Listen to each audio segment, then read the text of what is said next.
Hey guys, welcome back to my channel. I'm very happy to see you here today again. My name is Tinnitus Coach Frieda. I'm just going to say it for the new people who are joining this channel recently.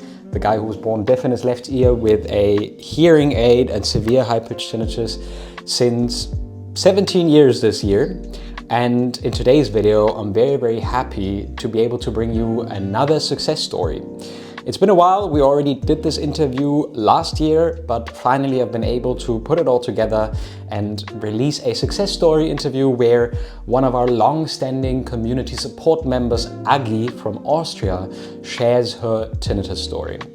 Agi is a teacher from Austria, and I just think that she's absolutely amazing, and she shares how her ups and downs from really having panic attacks and big difficulty with her tinnitus to feeling more and more habituated and living her life in spite of tinnitus, being able to do everything that she wants to do in her life. So I'm super happy and excited to be able to bring you another success story video. If you find this video helpful, then make sure that you like and subscribe to this channel. Last week's video was all about tinnitus and sleep and what really makes sleep difficult when you have tinnitus and what you can do to get a little bit better sleep. So check that one out as well. I want to let you know again, as usual, that I have a Habituation Hub. It's a website where you can find free resources, an introduction to our 12 weeks course, and the availability for personal one-on-one coaching with me if you're interested in that. And yeah, without further ado, let's welcome Agi and Frieda onto the stage. I mean, myself from the past. And I wish you guys a lot of fun with this tinnitus habituation success story with Agi from Austria. And yeah, hope that it's relevant and useful for you. Enjoy.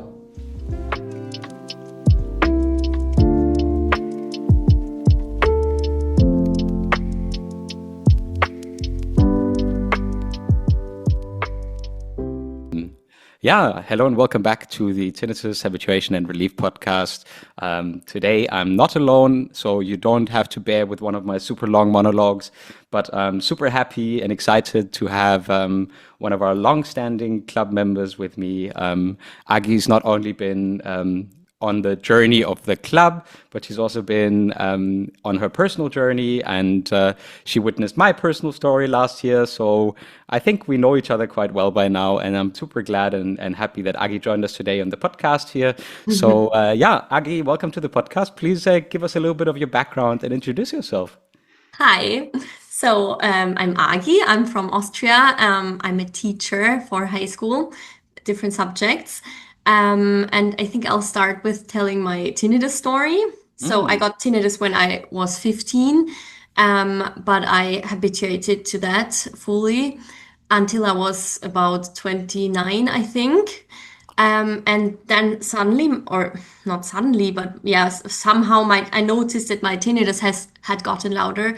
And before I was only able to hear it in rather silent places, but then I could hear it everywhere, like also outdoor on the street next to cars. Plus I also got new tones. So I have the tinnitus I have had longest is a very high pitched hissing. And I also have different tones like of different heights. Or also humming and singing and whatever. Many different things. Like I started counting at 11. I think it must be 20 now. But of course in different loudnesses. Like some are louder and some are really quiet. Yes. So that was like in December 21, and I panicked. That was the start of the journey when I panicked, and I felt devastated. I felt like my life was over, and the beginning was really hard. I think the first year actually, I like anxiety. I had it nearly 24/7. I was constantly feeling sick. I couldn't eat. I lost lots of weight. Like I was really underweight already, and crying all the time, of course. Yeah, and in the beginning I tried different things. I mean, I already had habituated to my first tinnitus, so I kind of knew that habituation is a thing and that it's possible. I also always knew that this would never go away. I didn't need this ENT talk because I already knew that it would stay. Um, but in my family, nearly everyone has tinnitus. So I was, although devastated, I had this thought of I can do it, but I didn't know how to get there. It was so, I felt so bad that I thought, I want to skip all this habituation process. I just want to go to a coma, wait for a year or two, and then be habituated. But of course, that doesn't work that way. So I tried different things. Firstly, I took antidepressants that took the edge off my anxiety. It was still very bad, but not as bad as before. I did a coaching with Glenn Schweitzer. I really like Glenn, and I think his method is extremely cool, but I wasn't compliant enough to actually do the meditation, so it didn't help me. I mean, that was my own fault, but it was just not the right thing for me. Yeah. I did physical therapy. I did a what's tinnitus retraining therapy, which didn't really help. And I even tried Linear, this super expensive thing, which also it made the anxiety a little tiny bit better, but not much. Yes, and then in February 23, things started to get better. Um, yes, I realized that I have an extreme phobia from my tinnitus or phobia of my tinnitus. And when I realized that because I was extremely dependent on masking, I was really addicted to masking. While like the loudest tone I have, I can't mask it. I already said I can hear it everywhere. But funnily, to this tone, I habituated quite quickly, like after a year or so. But maybe because I've had it for 18 years before, so that was easier to habituate to. I already knew it. But the other tones I masked 24/7, like at night. Like it was extremely loud when I was sleeping because I had two phones lying next to both ears with rain sounds on and someone Oh, speaking. And I think like my what is your what did your boyfriend. what did your boyfriend slash husband say to that? Yes, he disliked it. And I I can mean, imagine. it got worse because for half a year he moved away for an internship. And then I really turned up the volume because then I didn't have to take care of his sleep anymore. And then it got really loud. So it really got worse because he left. And then I realized I'm stuck in this. I was so afraid of my tinnitus that when I listened to Spotify music, when one song ended and there were like 2 seconds break and the next started, my anxiety was already, Oh so, man. and like I couldn't even go to the toilet because in my room there was sound everywhere. And on the toilet, I was like, okay, I ran to the toilet. I'm like, please don't be quiet. So I realized suddenly that it's like a spider phobia, or like a needle phobia. I realized, okay, it's something I can name. And then yes, I thought, okay, I need to confront my tinnitus. So I went to the cellar and I sat down there in silence and I thought, okay, I'll confront it. But that was a really bad idea because my panic just increased, and like the panic was like, and on top of the panic, I left the cellar. I was like, that's too bad. I need to leave.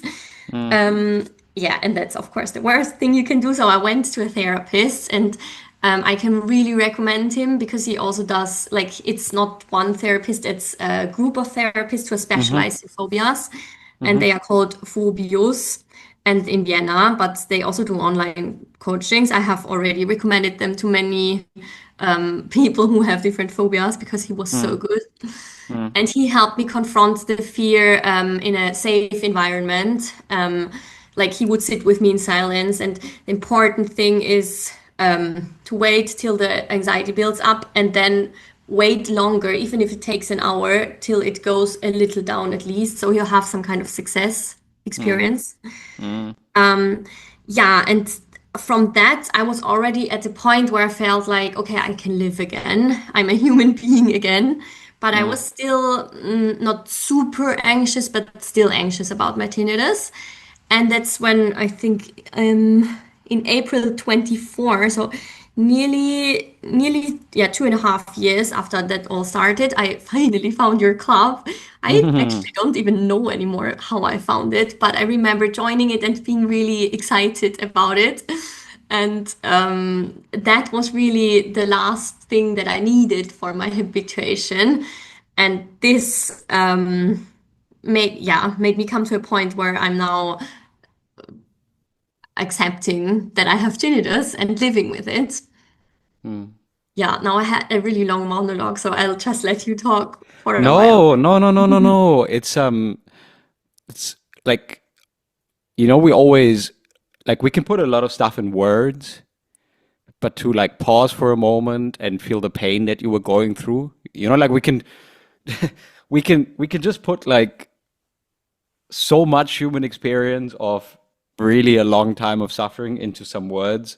But Mm-hmm. like when you think about it, I mean, yes, it's just words, but you can feel the experience behind it as well, right? Because I Yeah, had my burnout story last year, also with my anxiety and panic attacks and stuff like that. So I can relate to that, and I think only if you've experienced something like that, you can relate to that. And yeah, although for me it was not related to my tinnitus, it's tough. Yeah, it's difficult to go through a period of such intense suffering, and I'm glad that you always had that little spark in you. And most of the time when I see someone new in the community or a new coaching client, I know that they signed up, they investing in themselves because they have that spark. People who yeah, don't have that spark anymore, they don't want to anymore, and yeah.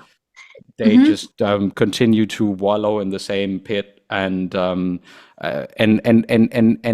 have that little spark into another, I know this is really difficult right now, but I'm confident somewhere inside myself that there is Yeah, something I can do. And yeah. then to like little by little, for example, I believe a lot in Glenn as well, but it's the same thing, right? Some people respond better to one thing, other people respond better to another thing. Yeah. And the one thing you can't say is that like people like Glenn are putting 100% in, and that's really amazing. So you already feel also like there are steps and people that will help and support you on this journey. So you're Mm-hmm. not entirely alone. The same Yeah. with like success stories and YouTube channels and stuff like that. So that was all. I mean, that wasn't there. When you habituated the first time, and it was the same for me the first time when I started dealing with tinnitus. None of that stuff existed. So Yeah. now I'm super happy and glad that we get to sit here and talk about all that. And I just want to take a moment for everyone also listening to say, like, put yourself in the shoes that Agi was in. And I mean, don't compare yourself, but know that people have been going through very intense and painful periods of time and have come out the other way. And now we want to get a little bit more into, well, I mean, this is not a podcast about my programs. It's a podcast about your story. Um, so we want to get a little bit into how did you bridge that gap from Mm-hmm. this still being anxious, but having some confrontation, having some success with exposure therapy. How did you bridge that gap to going to, well, I love all the stories and pictures you send from hiking and sleeping in the mountains where it's quiet. And I'm like, oh man, she's living her best life. I love this so much. I'm a little bit jealous because I live in Berlin and we don't have mountains, and not that beautiful here, but yeah, but I'm very very happy for you to see that. So I'm like she's living her best life. So talk us a little bit through like how did you bridge Mm-hmm. that gap from that initial period where things got a little bit better to basically camping up the mountains and living your best life. Okay, so I think I think there are the two main things I want to say, and I'll start with one. So the first that I'll come to later, and I think that's the thing that you always talk about, is acceptance and commitment therapy. And the second thing, but I want to talk about it first because I think it's really important, is belief. it sounds so stupid, and in all movies it's like believe in yourself, and I'm always like, ugh. But I think that's really key. I realized that. I once read a book on the Alcoholics Anonymous, and they have one point where they accept that they can't help themselves on their own, but someone will help them, or like some. It's a bit religious actually, and I think so. There's one option: either you are religious and you just believe that whatever God helps you or whatever, which I'm not, but I think that's a shortcut for religious people, which I find really cool and a bit jealous of them. But the second thing is to find evidence for believing that you can habituate. I think if you deep down don't really believe it, then you won't take the steps that it needs. And I have a few tips for how I made myself believe. Um, so firstly, I thought about what is sound actually and what is noise. And I think we are extremely overrating silence. People think that they mistake silence in peace. And I think peace is something completely different than silence, because there are so many sounds that are peaceful, like and natural, like crickets, birds, sounds of water. And why do we find them peaceful? Because we connect them with healthy nature, a good place to live. Also, when we're lying in bed and the pillow is on the, you always hear this little sound. And I never noticed this before I had tinnitus. Now I know that there is a sound, but my whole life I didn't notice that this is actually quite loud on my ear.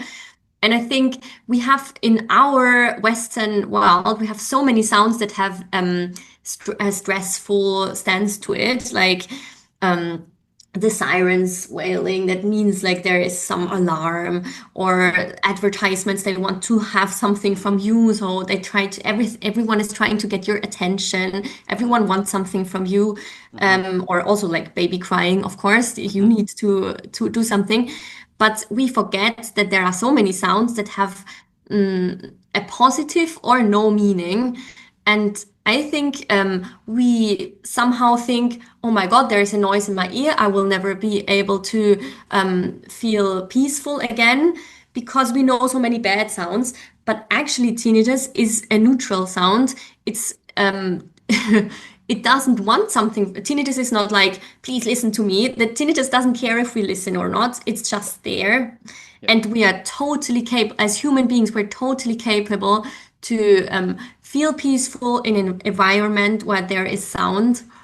Yeah. And especially if the sound is no message for us. Yeah. And yeah, also important for getting evidence for that you can do it. I listened to other people's success stories a lot, and I thought, why shouldn't I do it? I wrote down my own experience. Like I had really negative thoughts, like I will never be able to habituate, obviously, the standard thought of tinnitus sufferers, or other people can habituate, but my sound is too bad. Like mine is too high pitched, it's too intrusive, it hurts my ears, so that's why I can never habituate whilst others can. Or I would be able to habituate if I didn't have new sounds every few weeks. But then every time I had those thoughts and I felt really bad, like I was in a really bad emotional state because of those thoughts. And then maybe next day or maybe a few weeks later, I suddenly had a moment where I felt okay, or at least better than in this very bad moment. And this was evidence that this thought was not right, or the thought, I will hear that for the rest of my life. And then I suddenly had 5 minutes where I didn't hear it. And so this thought was a lie. And when I say believe in yourself, I mean believe that you can do it, and not believe your thoughts. That your thoughts are just completely random, even if they feel like they are 100% true. Yeah. And this is something really important. And I also witness it in other areas of my life. Like when I have a student who is really bad at writing, like I sometimes think, oh my God, he will never succeed. And then, but I don't tell him. I'm like, go for it, do this and that exercise. And 1 year later, they pass. And I'm like, okay, my thought was wrong. So we have so many wrong thoughts. Like, or if your heart is broken and you're like, I will never get over him. Yes, you will. maybe not now, but later. So, and um, it also helped in dark moments to think back about, did I have, like, if I felt like I'm back again in this dark moment, but still try to be objective, especially if you write diary, then it's a bit easier. Or if you have someone you talk to and this person helps you um, to see, yeah, you're feeling like very low now, but you had higher moments. And all in all, if you draw a graph, it's a very tiny improving graph. Yeah. And that means that you do go into the right direction, even if it's slow. I mean, now I'm in year 4 is now nearly finished, so it's really slow, but it's still happening. And Mm. once I started really believing that I can do it, the tinnitus is automatically less feels less dangerous, because if you believe um, this is going to destroy my life or it's already destroying my life, of course you feel like it's dangerous. But if you're like, it's just temporary, in the future I won't suffer that much, then suddenly it doesn't feel as a threat that much anymore, and then your brain Yeah. can start what it should do, feeling in a different way about the tinnitus, reacting in a different way. Yeah. Yeah. Yeah. I I 100% believe that as well, and I just want to touch on a couple of points. The first one being that you are absolutely right. For how long have we been living in extremely isolated apartments, right? To Yeah. have windows, like we have like a single glazed windows here and two of them, right? So if you only open one of them, there's also already a lot more sound because this is like an old Hmm. apartment here. So, Yeah. how long have we been living in spaces where we tend to shut ourselves off noise completely? Not very Hmm. long, not Not very long long. at Yeah. all. Yeah. So, And yeah. the interpretation is wrong that the absence of sound is the normal state for us humans. It's actually Yeah. not. So, No. I believe that that is part of the problem. And the next part of the problem is that only in the absence of sound can I remain peaceful. Well, I am used to that, right? Because I'm conditioned to experience when I come home in the evening, I just Yeah. want to have my quiet Right. time. But that Hmm. quiet time is not always completely dependent on the absence of sound.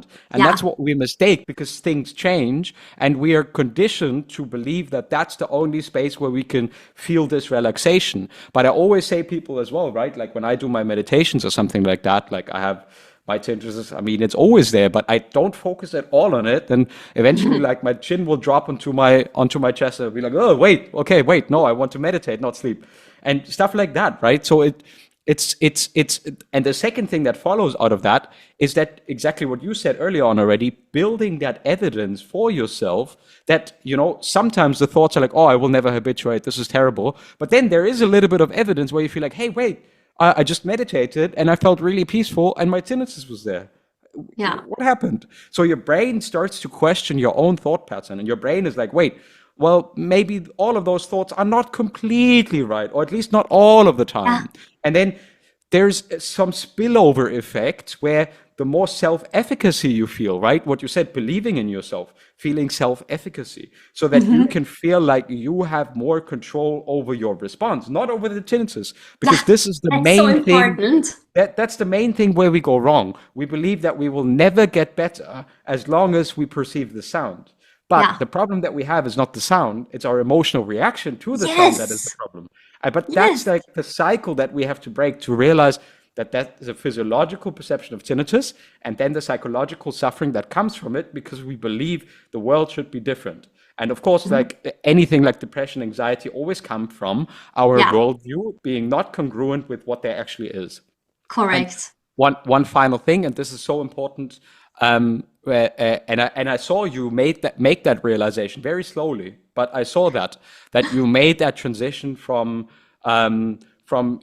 these ideas of safety and like reassuring yourself of like, okay, can I really use this act stuff? Is this really like, and you just like you practice a little bit more and you get a setback, and then that setback though helps you to build more courage because the more setbacks you have, the more courage you build in the process, and the more Hmm. evidence your brain gets that you are safe despite the perception of your tinnitus. Yeah. And at one point, I made a pact with myself not to believe my negative thoughts anymore. Mm. And now, when like a few days ago, I woke up and I heard a new tone in my ear, and like the first thought was like, that's it. I won't be able to cope. And I was like, I had this thought so many times before, and this thought is wrong. Like, I nearly have to laugh about the fact that this thought still pops up. And yeah, and I just don't care. I didn't hear it the whole day. And now, like this night again, I heard that sound, but I was like, yeah, well, was there yesterday. I survived the day. I don't care. I think, no, It's I like lost welcome track to of the what I was family. saying. But Welcome to the family, Mr. Newton. yeah, yeah, Yeah, exactly. I'm like, yeah. welcome to the family. That's what I'm thinking. There are so many other tones you can play with. You can join. You won't be alone. Yeah, join them. You're not alone with us. Yeah, I Yes. I I love that, and I love the many stories that you shared inside the club. The many like positive stories, but also the ones where you were struggling and you found some support in, you know, not always in immediately getting a tool or an idea to make things better, but to be able Hmm. to go through the difficult, you know, to Yeah, not to immediately have someone tell you, oh no, don't worry about it, it's all okay. No, right now it feels shit and it's not okay. And that's all right yeah. too. And Because that's all right too. So yeah, important. yeah. And that's yeah, first, I think um the tools we use, especially in a club like act keys, anchoring technique, um, they don't work for me immediately. I mean, maybe they give a bit of relief, but it's not like my anxiety's gone suddenly. It's more like I do it, and then the next day my anxiety is gone. It's really interesting. It's not immediately, but it still works long term. Yeah. Well, I believe just one quick thing is because I believe that we should not think that the act keys are there to immediately change something, Yeah, right. right? That's not the And goal. If yeah. because when we think that that's the goal, then we get disappointed because then we're outcome Mhm. oriented, and when we're Yeah. outcome oriented, so we think, oh, let me do this act key, and then my anxiety will go away, and then Yeah. when we still have anxiety after practicing the act key, we'll be like, oh no, it didn't work. Maybe this is not Yeah. the right tool for me. Maybe I'm different than everyone else, Mhm. and then this whole train of thought starts again. So Yeah. it's more about, you know, the three-step process in acceptance and commitment therapy, diffusing from our negative thoughts, saying, oh, thank you, thought. I mean, you've been here a couple of times before. Sometimes you were more right, sometimes you couldn't be more wrong. And then the second one, being okay with experiencing feelings, because every human being in the world has feelings. And the ones that Mhm. we have are normal and they are within the range of human emotions. And the less we fight against them, the less energy we use, and the more we can do the third thing, which is moving towards the things that really matter to us. So Yes. maybe we can now transition into the third part. Was it Mhm. difficult for you to go back into life and do things like to go hiking or to what was that like at the start when you didn't feel? I remember once you went up to a castle and I Mhm. remember you were a little bit anxious about sleeping in this castle with your boyfriend because you're like, oh, how is my tinnitus going to be? How am I going to be Mhm. with that vis-a my boyfriend? How was that experience for you? So in general, I can say that I didn't really skip things for tinnitus. I mean, I did skip the things at home that I like reading on the couch, being lazy. I think Mm. if you're constantly in fight or flight, you can't be lazy. You're Mm. always on Yeah, yeah, edge. yeah, I was always doing something. yeah. Um, but I a few times I called in sick at work, but I realized that my anxiety goes up if I stay at home, even if I had 0 minutes of sleep because I was so anxious the whole night. I realized it's better to go to school, and I really feel like my work saved me. My students don't even know how much they helped me to survive this. So Hmm. I did all the things. I also went on scouts camps. I'm a scouts leader. But I was always like, that's interesting. I was always thinking like, yeah, now I'm there and there, but I can't enjoy. I'm at the cinema, but I can't enjoy it because of my tinnitus. And it took really a long time to realize I can enjoy it even while I'm anxious because of my tinnitus. I can do both at the same time. And interestingly, this is something that I had known before because when I was young, I hated hiking and mountain climbing. And then once I was hiking with a friend, and I was like, "Oh, it's so exhausting," and my feet hurt. And he loved hiking. He still loves it. And he said, "That's part of it. Like it hurts. It's exhausting. But you have when you accept that fact, then you can see the beauty of the hike and of the mountain, and then you are there." And I was like, what? Accept the pain, accept the exhaustion. Why should I accept something such horrible? And then I tried it, and since then I love hiking and I love to be exhausted even. It's strange, but it's so much fun, and it's just part of it that it hurts, and that's just part of it. And that's the same with tinnitus. So now about the acceptance part, and this is what I learned in your club, and this is I'm so thankful for that, and the Russ Harris book, and I love how strict you are with us members. I love that you like if someone is like, yeah, but maybe I don't accept whatever, you're like, no, you need to, you know what I mean? You're I love even if the tinnitus is loud, you're like, no, you can still accept. Or no, but you're not strict in a mean way, in a nice way, in a helpful and encouraging way. And this is really what I needed. Yeah, so what I realized was that I don't need to accept the tinnitus, as you said, but I need to accept the reaction. So I started to, by accepting that I'm anxious, I was like, okay, so I'm afraid of silent places. That's okay. I'll still go there. And while I'm afraid, I'll still do the things like going to a board game night with my friends. I'm afraid, but I'll still do it. And when I managed to kind of accept the anxiety and I realized that I don't die from my anxiety, I can still do everything I want. Um, then funnily, I mean, we say that's not the goal, but it still happened that my anxiety got smaller and eventually turned into annoyance. And being annoyed by your tinnitus is so much better than being afraid of it. It's so much of an improvement. And then I thought, okay, my next step is to accept that I'm annoyed. Maybe I'm just a person who will be annoyed for the rest of their lives. It's okay. Other people are annoyed by their neighbors or by their backache or their children for the rest of their life. And I mean, they are still alive. So I accepted my annoyance, and slowly over the months, the annoyance got less. And now I'm at a point where most of the time, I'm not even annoyed by my tinnitus. I go to a room, I lie down on my bed, and I have not the slightest, the slightest wish to turn on music or to turn on any sound. I'm just lying there lazily doing whatever, reading, being on my phone, and I do hear my tinnitus. Sometimes I don't even hear it. It depends on the day, but oftentimes I still hear it, but I just really don't care. I mean, I also hear what's on the street. I also hear other sounds, and um, I'm I don't care. And I think this is so incredibly important for all things in life, not just for tinnitus.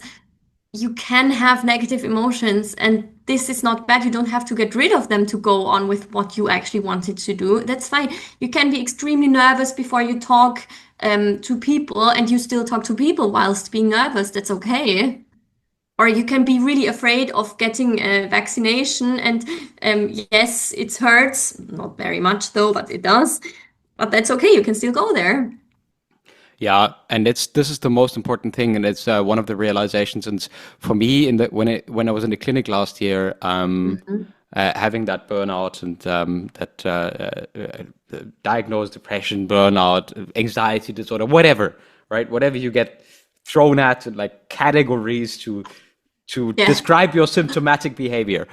And one of the things that the doctor said, and this really stuck to me, and although right, I've been into ACT for a while, but he said to me, "You can have this, still be a good coach, be a good husband, and be a good human being. No problem, no questions asked. So you can feel everything that you're feeling, and you can still be a good tinnitus coach. You can still build your community. You can still be, sometimes more, sometimes less, a good husband to your wife, like everyone. Yeah. And you can be a decent human being, or you can live up to or after the values that you set yourself for your life." And I mean, that was a small thing. And at the start, obviously, when you are in the spiral, then it's difficult. But you start to realize, and the more, as you said, with exposure, the more exposure you get to that, the more you realize that that is actually true. So yes, while I might not very much like my anxiety, I can move my body, I can get in my car, I Mm-hmm. can drive to visit a friend and have a coffee with him and get a hug Yeah. from him. I don't have to stay paralyzed on my couch and look at the blank wall for the rest of my life. So Yeah. I'm not completely paralyzed. And once we realize that, we can break open this notion that we have to fight against everything, and we can start integrating the experience that comes with all of this symptomatic behavior. And that was for me also a very, very big step of change. And it's not always so extreme for everyone, but letting go of this notion that the sound needs to go away or that the sound needs to Mm-hmm. be different for me to be able to feel different is a waste of time. And many people waste years or decades with that, unfortunately, Yeah. because Yeah. they have the wrong goal in mind. Yeah. Exactly. Yeah, I totally agree. I follow two people on Instagram who are paralyzed actually, Mm. who are in the wheelchair, and they are huge what's the word, like models for me, because Yeah, they both have this thinking of, well, I can't move my legs, but I can still do so many things. I can still be a happy person. Of course, I dislike that I can't walk, but they still do whatever they can. I mean, they are both very active and do yeah, like, they also do sports, adapted sports. sure. Um, but I think that really helped me also to see, okay, it doesn't matter what you have in your life that's bad. Is it a disability? Is it a tinnitus? Is it a mental disorder? Um, you can still, you have so much options to act as a human being. And that's also what I love the book by Viktor Frankl. I don't know it in Mm. English, in German, Yeah, trotzdem Ja zum Leben sagen. And yeah, he is like in the concentration camp and he writes yeah, how he can still, inside of this extreme yeah, situation, yeah, can yeah, somehow live according to his values. yeah, And that makes him feel a sense, even yeah, in these circumstances. And I yeah, mean, if Viktor Frankl can do that in the concentration camp, I mean, of course, I can do that with my tinnitus. That's such yeah, a smaller yeah, yeah. impact. And he was actually among the founders and also what developed into CBT and ACT then. Yeah. The work from Viktor Frankl was very, very important. And Mm-hmm. I think that's incredibly valuable stuff. I mean, that doesn't mean that we can't do integrative work, right? So acceptance and commitment therapy and cognitive behavior therapy are like more behavioral therapies, right? So for Mm-hmm. example, I go to a therapist who's more psychoanalysis versed, but Mm-hmm. in fact, there's no reason not to combine those two. There's no Yeah. reason not to go into the introspective, into my own past, my Mm-hmm. childhood, my Yeah. relationship with my parents and other people, of how my social relationships play out and shape. And at the same time, do value based living, diffuse from negative thoughts, and learn how Mm-hmm. to handle my emotions. Right? Yeah. So those are integrative concepts in my idea, and they don't have to go against each other. But as far as it relates to tinnitus, tinnitus is like the foot into the door to the world that opens up to you in terms of possibilities of, getting to know yourself and your own psyche better. And yes, that Yes. can be a freaking painful process, Mm-hmm. 100%, but it can be a very rewarding one indeed as well. Yeah. And that's also what I thought. Of course, I would prefer not to have suffered that much, but I can change it. And now I see really very positive things about it because it was really the worst anxiety that I ever had in my life. But still, before I was prone to anxiety, it was never that bad, but it was bad. And Hmm. I never did anything about it. I thought, well, that's just how I am. And now I feel I finally found a way how to cope with anxiety, how to understand myself better with this. And I'm so much better to cope with everyday problems because I know I understand myself better. And this really gave me the chance to lead a better, even better life in the future, I would say. This is this is for me exactly the same. I mean, apart from the fact that I always thought I'm not an anxious person, Mhm. but then everyone is an anxious person, just about different things. Yeah, And right. the danger is if we don't acknowledge that, then the anxiety triples over us, and it shoots Hmm. up in moments where we don't even expect it. So Yeah, it's much better to have a gauge of what actually makes me anxious. What are my stories that trigger me? yeah, Because everyone has some. Everyone has yeah. some. Don't tell me you don't, because if you do, then you have a pathology of narcissism, and that narcissism was probably even deep-rooted fear. So let's not get more into psychological concepts here, but everyone is an anxious person in some respect. So Yeah, it's a good idea to find out what is your cycle. And as yeah. it relates to tinnitus, that's why I'm always asking people, like when someone comes, for example, in the club, in accountability check-in last night, and it's like, oh yeah, I don't know, like I'm always still annoyed, I don't know. And now sometimes it's like, and I'm like asking, yeah, but what annoys you? Yeah, just my tinnitus. I find it very annoying. I'm like, what specific situation, emotion, Mhm. what do you think is behind it, to try and uncover that. And sometimes, yeah, sometimes you don't get very far, but sometimes you start to understand, like, hey, I feel like I'm disconnected from a family member, or I'm disconnected from a spouse, or I feel like I can't perform at work due to this thing. And then I learned that there are certain concepts that keep me in a boundary where I'm struggling more with my tinnitus than I would have to. And Mhm. finding that out is just so much more useful than sitting there and masking your tinnitus for 24 hours a day. Yeah, yeah, right. And also, I don't know why I'm thinking about this now, but talking about acceptance, because my tinnitus, the really high pitched, feels like pain. It feels like a needle in my ear, and I always Mm. thought, well, I will never be able to accept this pain because it's not just the sound, it's pain. But then I realized you can also accept pain. I mean, there are many people who have chronic pain and who accept it, and then I just accepted that I feel this pain, and yeah, to this day I don't even feel the pain anymore. Like if I consciously think about it, I can still feel it all the time, but I don't notice it. It's like it's gone. You got you got the rapper T-Pain. The You know what? there's a rapper called T-Pain. Yes, yes, that's me. So you got a T-Pain there. Yeah, Yes. nice. I love that. So Yeah. Agi, this was very, very insightful to have you share your whole story, and I just want to ask you, like, is there any advice, anything that maybe you would give to people who are further, who are less along in the journey, or maybe even to yourself, like when you look back, like now you are in this place, and I remember when we talked about having this conversation, you said, I want to make this. Even only symbolically to be able to support myself a few years ago. And maybe you do that through doing that for another person now. So is there maybe Mhm. something that you could share with them right now? Okay. I think really, really what I said before, really believe that you can do it. Even if you have thoughts like my tinnitus is too loud to habituate, it's too high pitched, it's too painful, or there are other reasons why I can't habituate.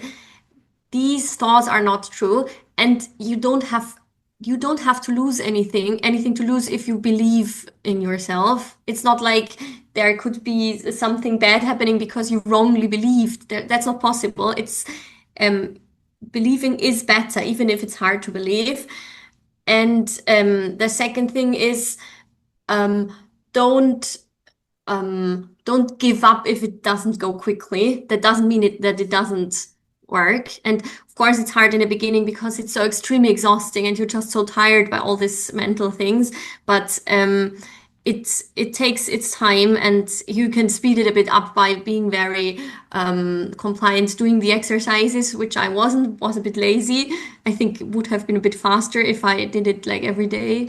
But in general, it just takes some time. It's like a child that learns walking, and they can walk quite quickly, but it takes some time until they can climb up a hill or climb up a tree. It just takes some time. It doesn't happen overnight, and that's okay. That's normal. That's part of the thing. And I'm thinking, like, how does a child learn walking properly? By falling down a lot, right? Exactly. So the child has to Exactly. fall down and get up and fall down and get up and fall Yeah, down and get right. up. So it's not in the walking itself that the child starts walking. The child only starts walking because before it really properly walks, it fell down hundreds of times. Hundreds of times, yeah. Right. And also, it's known that when you feel really bad, your brain can easier access memories of other bad times. So you're like, oh, but this isn't that time. I also felt that bad. It's always bad. And when you feel good, you can easier remember the good times. So it helps to either have a diary where you really write down the success is like just my first success. I remember I was standing at a traffic light in Berlin and the sun was shining in my face and it was like, wow, the sun. And for a second, I could enjoy the sun. It was really just 2 seconds maybe, but this was a success and we need to write such things down. Or if you have a partner, then you can ask them, like, if you feel good, you're like, please remind me next time I'm feeling bad that at this moment I'm feeling good. Please don't forget it. And then this can be helpful too. And I mean, I have the advantage of having a really supportive partner and family. But yeah, if you don't have this, you can still use a diary. Yeah. Thank you, Agi.